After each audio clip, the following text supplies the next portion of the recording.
மதுரையில் ஆண்கள் மட்டுமே கலந்து கொண்ட பிரம்மாண்ட அசைவ உணவு திருவிழா நடைபெற்றது.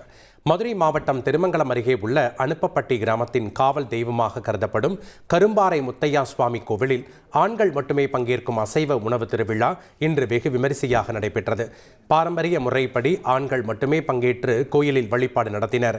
சுவாமிக்கு 100 ஆடுகள் பலியிடப்பட்டு 2500 கிலோ அரிசி கொண்டு அசைவ உணவு படையலிடப்பட்டது.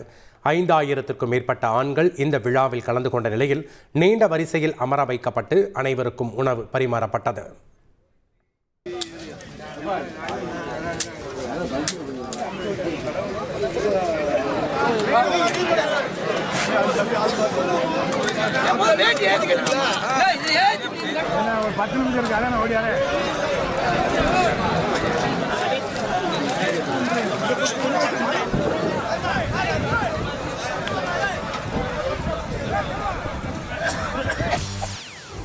செய்திகளை உடனுக்குடன் தெரிந்து கொள்ள உடனே சப்ஸ்கிரைப் பண்ணுங்க.